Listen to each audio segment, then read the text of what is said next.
வணக்கம். இன்னைக்கு நம்ம என்ன பார்க்க போறோம்? சிஎஸ்ஐ NIP சீரிஸ் பார்த்துட்டு இருக்கோம். அதில் கோஆர்டினேஷன் கெமிஸ்ட்ரியில் question number 8. The possible J value for D3 term symbol or J value வந்து ஒரு டேர்ம் கொடுத்துருக்காங்க, டேர்ம் சிம்பிள் கொடுத்துருக்காங்க, அதோட J வேல்யூ கேட்டிருக்காங்க. இப்போ அதோட ஆப்ஷனில் 2, 3, 4, 5ன்னு கொடுத்துருக்காங்க. J வேல்யூஸ் என்னன்னு சொல்லிட்டு கண்டுபிடிப்போம். அதுக்கு முன்னாடி நம்மளுக்கு என்ன தெரிஞ்சிருக்கணும்? J வேல்யூவில் கண்டுபிடிக்கிறது முன்னாடி ஃபஸ்ட்டு டேர்ம் சிம்பிளில் என்னெல்லாம் இருக்கும்னு சொல்லி தெரிஞ்சுக்கணும். டேர்ம் சிம்பிளில் L இருக்கும், J இருக்கும், 2s + 1 இருக்கும். இப்போ 2s + 1ங்கிறது என்னதுன்னா ஸ்பின் மல்டிப்ளிசிட்டி. அதில் இருக்கிற எஸ்ஸுக்கு என்னதுன்னா எஸ்ஸுங்கிறது என்னது? Total spin quantum number. எல்லுங்கிறது டோட்டல் ஆர்பிட்டால் ஆங்குலர் மொமெண்டம், ஜேங்கிறது டோட்டல் ஆங்குலர் மொமெண்டம். இப்போ இந்த வேல்யூஸ் எல்லாம் தெரிஞ்சிச்சுன்னா நம்ம டேர்ம் சிம்பிள் கண்டுபிடிச்சிடலாம். இப்போ நம்மளுக்கு ஜே தான். இதில் என்ன கொடுத்துட்டாங்க? இப்போ நமக்கு கொடுத்துருக்க டேர்ம் சிம்பிள் என்ன கொடுத்துருக்காங்க? D3 கொடுத்துருக்காங்க. இப்போ இந்த இதில் பார்க்கும்போது இந்த 2s + 1க்கு பதிலாக என்னது இருக்குது? 3. அதாவது ஸ்பின் மல்டிப்ளிசிட்டிக்கு அதோட வேல்யூ 3, எல்லோட வேல்யூ Dன்னு கொடுத்துருக்காங்க. இப்போ ஜேக்கு மட்டும் கண்டுபிடிக்கணும். இந்த ஜே கண்டுபிடிக்கணும்னா நம்மளுக்கு எஸ்ஸும் எல்லும் தெரியணும். அதனால ஃபர்ஸ்ட் நம்ம என்ன கண்டுபிடிக்கணும்? S find S quantum spin quantum number எஸ்ஸை கண்டுபிடிக்கணும். நம்மளுக்கு கொஸ்டினில் ஏற்கனவே ஸ்பின் மல்டிப்ளிசிட்டி கொடுத்துருக்காங்களா? 2s + 1 spin multiplicity = 3. அதோட வேல்யூ 3. அப்போ வெறும் எஸ்ஸை மட்டும் கண்டுபிடிக்கிறதுக்கு என்ன பண்ணணும்? இந்த 1 இங்கே கொண்டுட்டு போனால் என்னது? 3 - 1 we get 2.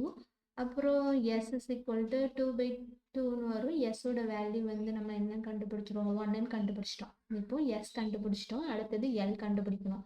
எஸ்ஸும் எல்லும் இருந்தால் தான் நம்மளால ஜே வேல்யூ கண்டுபிடிக்க முடியும். இப்போ find L angular orbital angular momentum. L value கண்டுபிடிக்கணும். அதுக்கு அந்த டேபிள் தெரிஞ்சிருக்கணும். இப்போ நம்ம கொஸ்டினில் டி மட்டும் தான் கொடுத்துருக்காங்க. எல்லோட மதிப்பு டின்னு கொடுத்துருக்காங்க. இப்போ டேமை பொறுத்து எல் வேல்யூ இருக்கும். இப்போ இந்த டேம் எஸ்ஸாக இருந்துச்சுன்னா எல் வேல்யூ 0, பியாக இருந்துச்சுன்னா 1, டியாக இருந்துச்சுன்னா 2, எஃப்பாக இருந்துச்சுன்னா 3. இப்போ நம்மளுக்கு கொடுத்துருக்க கொஸ்டின் எல்லாம் கொடுத்துருக்காங்க டி. எல்லுக்கு என்னது? டி இருக்குது. அதனால டியோட value of L D value டிக்கு எல் வேல்யூ என்னது? 2. அப்போ டேரெக்டாக நம்ம எல் வேல்யூ நம்ம என்ன கண்டுபிடிச்சிட்டோம்? 2ன்னு கண்டுபிடிச்சிட்டோம். இந்த டேபிள் தெரிஞ்சாலே நீங்கள் எல் வேல்யூ ஈஸியாக போட்டுடலாம். அது என்ன டேமில் இருக்குன்னு சொல்லிட்டு.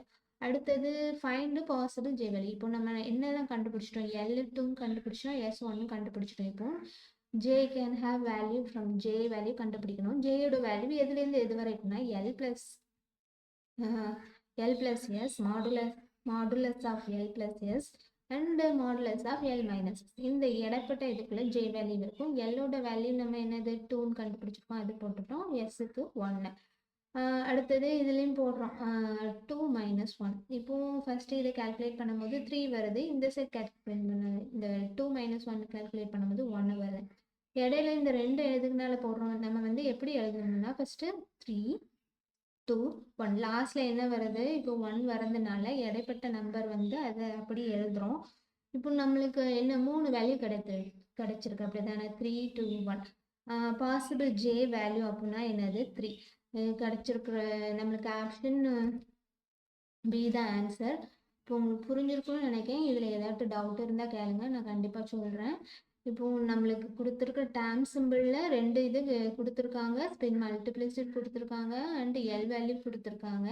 அதை வச்சு நம்ம ஜே வேல்யூ கண்டுபிடிச்சிருக்கோம். Option B is the answer. Thank you for வாட்சிங்.